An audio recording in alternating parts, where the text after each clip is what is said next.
اللہ اللہ اللہ۔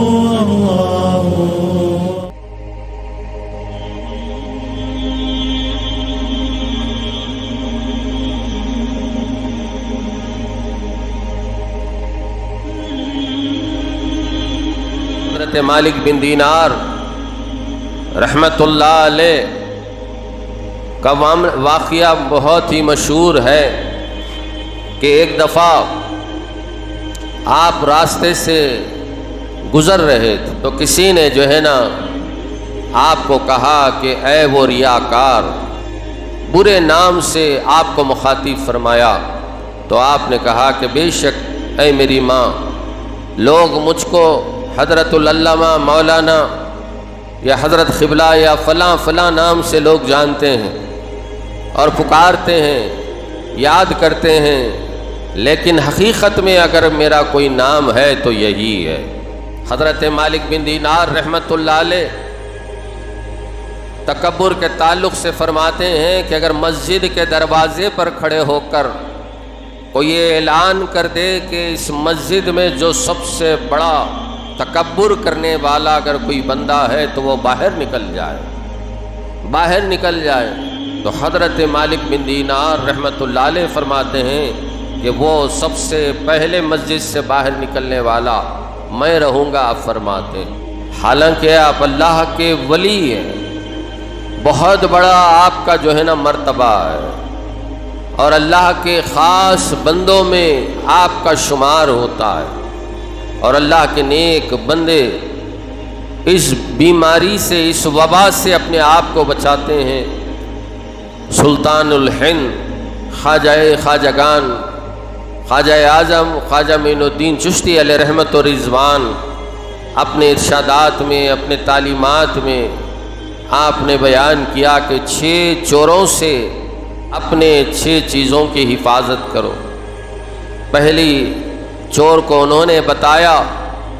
عقل کا چور غصہ ہوتا ہے، جس کو غصہ آتا ہے اس کی عقل چوری ہو جاتی ہے، یعنی عقل چلی جاتی ہے۔ بے شک غصے میں انسان گالیاں بھی دے دیتا ہے،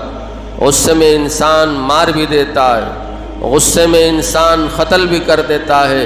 غصے میں انسان اندھا ہو جاتا ہے، اس کو سمجھ میں نہیں آتا کہ وہ کیا کر رہا ہے، اس کو کچھ نظر نہیں آتا کہ وہ کیا دیکھ رہا ہے۔ اسی لیے بزرگان دین نے، حضور غریب نواز نے فرمایا کہ عقل محو ہوتی ہے، عقل چلے جاتی ہے غصے کی وجہ سے۔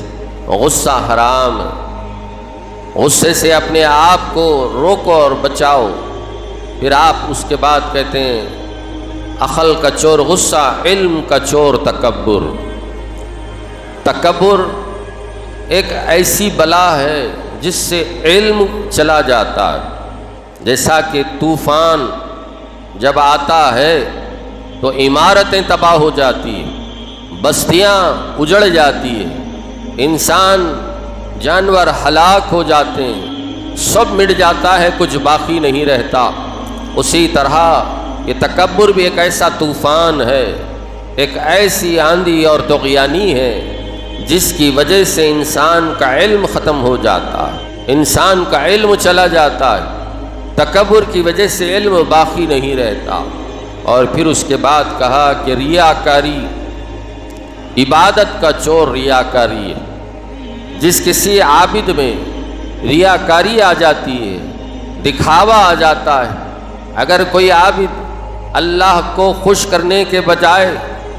نام اور شہرت کے لیے اگر کوئی عمل کرتا ہے، اگر عبادت دوسروں کو دکھانے کے لیے کرتا ہے تو اعمال اللہ کی بارگاہ میں مردود ہو جاتے ہیں۔ چونکہ حضور نے ارشاد فرمایا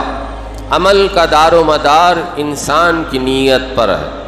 اللہ تعالیٰ خود فرماتے ہیں کہ وہ بندے کے ظاہر کو، ان کی صورتوں کو، ان کے اعمال کو،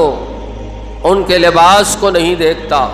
بلکہ اللہ رب العالمین بندے کے دل کو دیکھتا، نیت کو دیکھتا ہے کہ یہ بندہ میری نماز کس لیے پڑھ رہا ہے، کیا وہ میری خوشی کے لیے نماز پڑھ رہا ہے یا پھر دوسروں کو دکھانے کے لیے، دوسروں کو بتانے کے لیے یا اپنے آپ کو بڑا بس سمجھنا لوگوں کو دکھانے کے لیے یا شہرت یا نام کے لیے عمل کر رہا ہے۔ اللہ تعالیٰ پہلی جو ہے نا چیز انسان کی نیت کو دیکھتا ہے۔ حضور فرماتے ہیں جب بندہ عمل کرتا ہے فرشتے اس کے عمل کو آسمان پر لے کر جاتے ہیں، ہر آسمان پر اس کو جانچا جاتا ہے، یہ جو عمل کیا ہے، یہ بندہ جو نیکی کیا ہے، اس کی نیت کیا تھی، یہ نماز کس لیے پڑھا،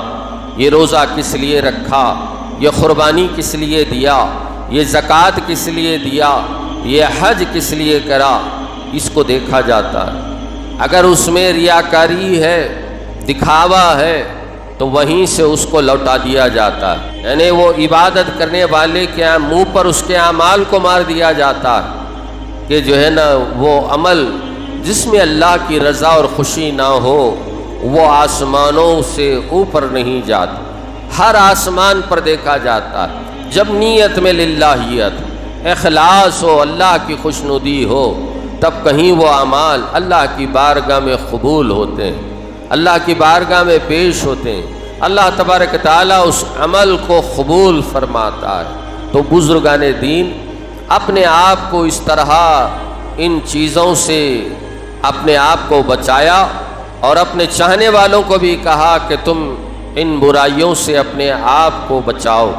تو بزرگوں اور دوستو، تکبر ایک ایسی بلا ہے جس کی وجہ سے بندہ اللہ کی بارگاہ میں رسوا ہو جاتا ہے، اللہ تبارک تعالیٰ کبھی اس کی طرف نہیں دیکھتا، اللہ تعالیٰ اس کا کوئی عمل جو ہے نا قبول نہیں کرتا۔ بیسوں واقعات ہم کو جو ہے نا اہل اللہ کے ملتے ہیں، کیسے انہوں نے اپنے آپ کو تکبر سے بچایا، اور خود میرے آقا فرماتے ہیں کہ اللہ کو سب سے زیادہ اگر کوئی پسندیدہ عمل ہے تو وہ حسن اخلاق۔